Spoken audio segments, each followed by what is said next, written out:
Hello, everybody. We are getting ready for more USL2 playoff action that starts tomorrow. One of them is one of our New England teams, Vermont Green. So I'm going to be doing a preview for them. Preview slash my thoughts. Because when it comes to the USL2, if you aren't familiar with it, it's basically the Cape Cod Baseball League for soccer, because it's a lot of college kids who are playing during the summer, so they're in form. So when they go play in the college, they're not out of form and they can go right away. So you can't really go on the rosters and go, okay, these guys are going to play this game, like we're going to play them like this. The rosters are always changing. I remember last week, I want to say it was, I forget who the team was. They basically brought a player in to play when they hadn't really played at all that season for them. So you'll see things like that. So I can't really go into each team's what it's going to look like, because not only do you have that, but a lot of the college coaches are going to put restrictions on their players, and they're going to tell teams, hey, this guy can play, but only for this amount of minutes. So that's going to affect some lineups as well.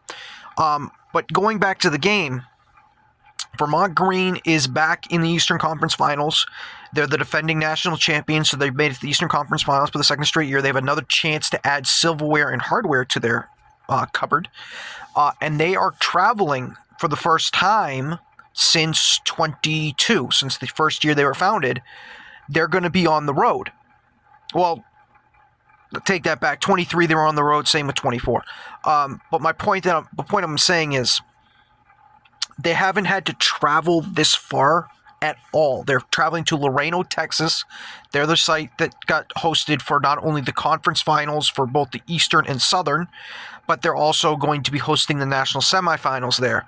So for Vermont Green, this is a big test for them, because yes, they come in riding a hot streak like none other. They're on a 35 game unbeaten streak just in USL2 play. If you want to go totality-wise, the only loss they've had in that stretch was a shootout penalty loss to Westchester in the US Open Cup, where they had a really good chance to get to the next round to where MLS was coming in. So they got close. But in this game, because like I said, they're going down to Laredo, Texas. This is the furthest south they've gone. Before this, they had gone down to Lionsbridge in Virginia. Now they're going down to the deep south, where their forecast high is going to be 101 degrees.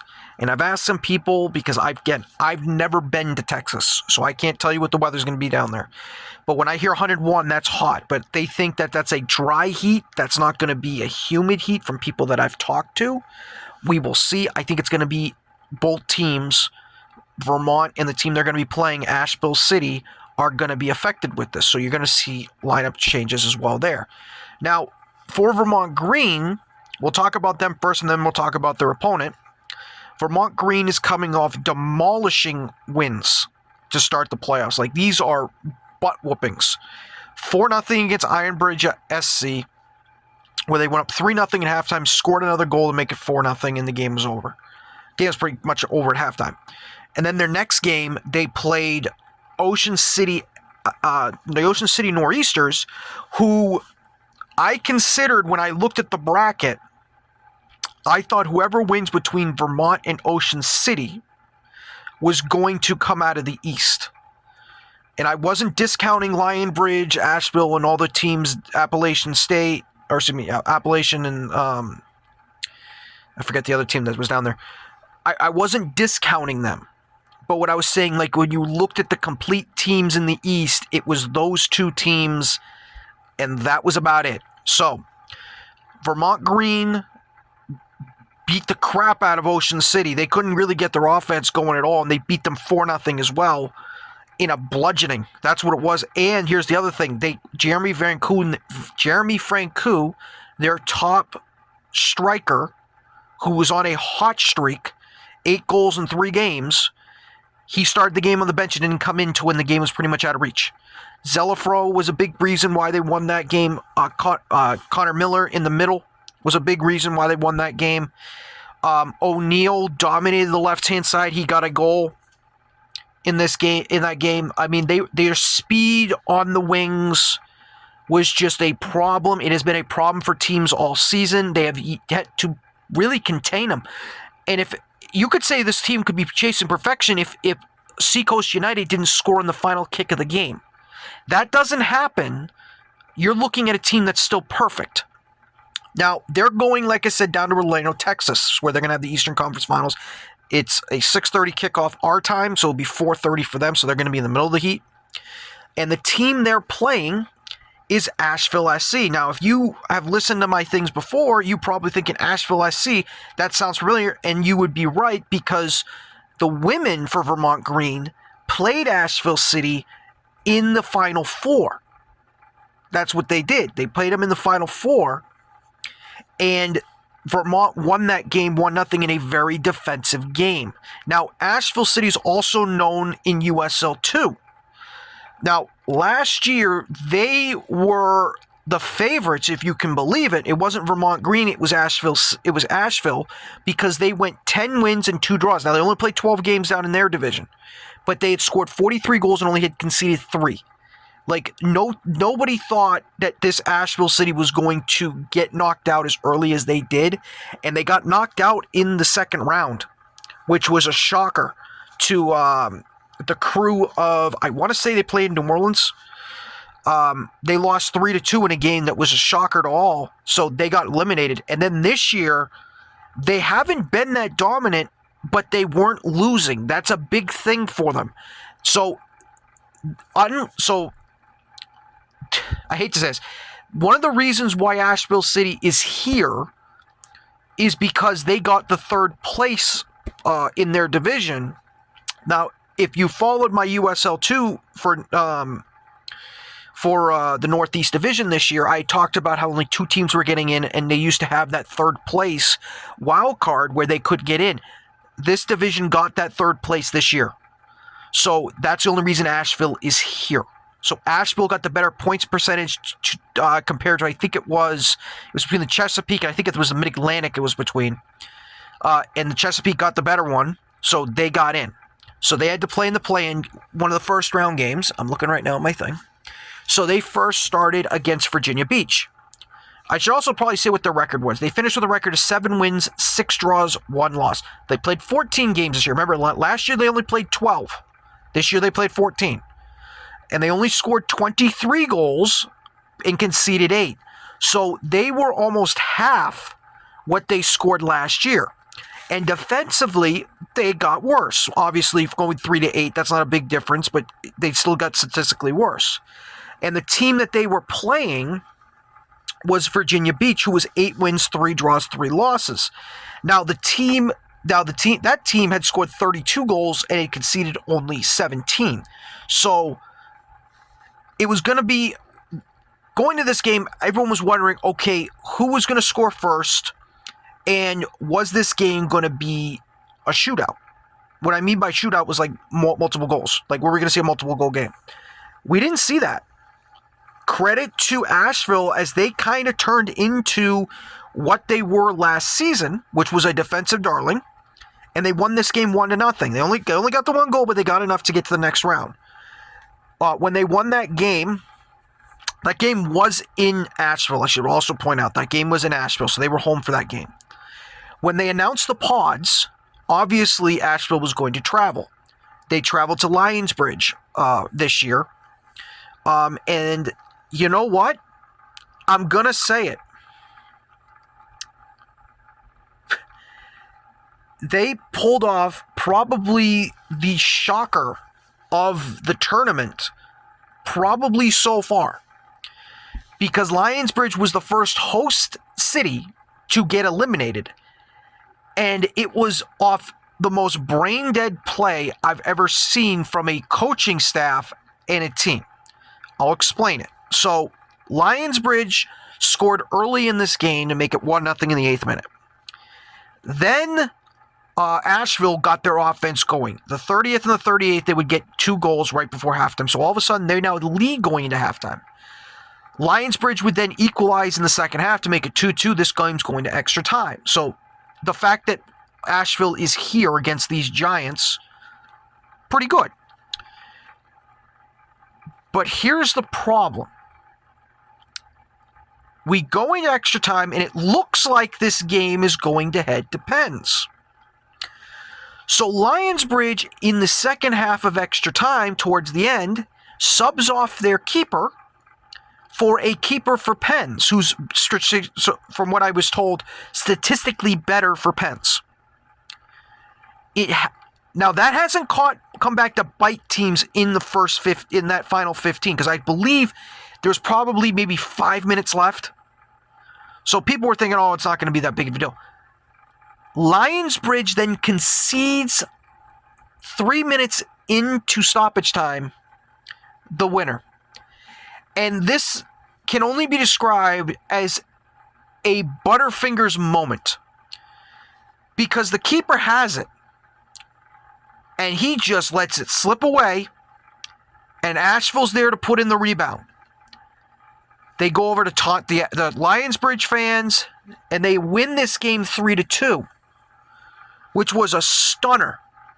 Because this, like I said, the original shot came in, the keeper had it, and he just butterfingered it. So that move came back to bite them hard, because this Lionsbridge team had scored 46 goals coming in. Their offense wasn't an issue in this game, and it only conceded 14. So their defense was a little less than standard. But Asheville came in and stole it. So then we get to the round of 16. This is still in Lionsbridge, by the way, because Lionsbridge was the host, where you had Appalachian, the Sasquatches, who are, this is their first year, they're playing Asheville. Now, Appalachian coming in, this was the best defensive team that Asheville had played. Asheville was 8 wins, 4 draws, 2 losses, had scored 30, so the least, but it conceded 13, so just one less than than Lionsbridge.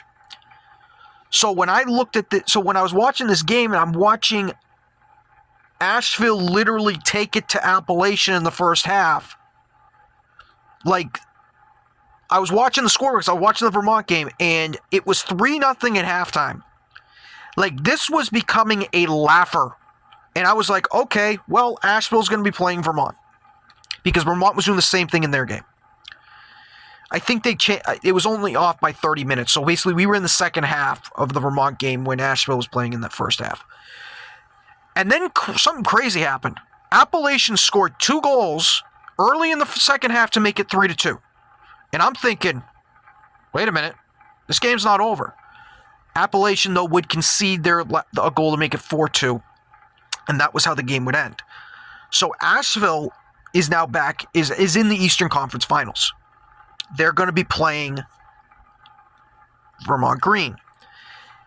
Asheville is probably what you would consider a Cinderella right now. Of the remaining teams, they are what we would call a Cinderella story right now. Because, like I said, they only won 7 games. They won half their games in the regular season, but because they drew 6 of them, that's the reason why they're here. They've only lost once, and I know USL2 wants to brag about how they're undefeated in 15 straight games. That's good. But like I said, Vermont is 35. So they're double that, more than double that. So when I look at this game going into it, on paper, Vermont Green should win this game. I'm not calling it a layup, but of the teams that they have played, this team is probably, and I'm not trying to insult Asheville when I say this. Okay, I'm not trying to do that at all. I would say Ironbound's SC, their team that Vermont played in the first round,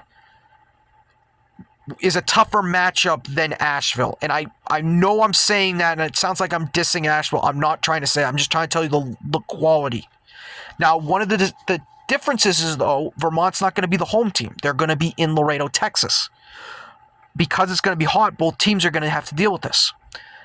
But Asheville, on their run, has been on the road, except for their first game when they beat Virginia Beach. So, when you look at it from that standpoint,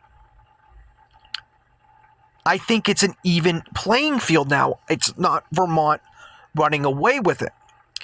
I do feel, though, that Vermont has the advantage. I think they have the depth, more depth, and the better players. If Vermont can do like they did in the first two games, which is utilize their wingers, DeSantos, O'Neill, doesn't matter. They have the speed there.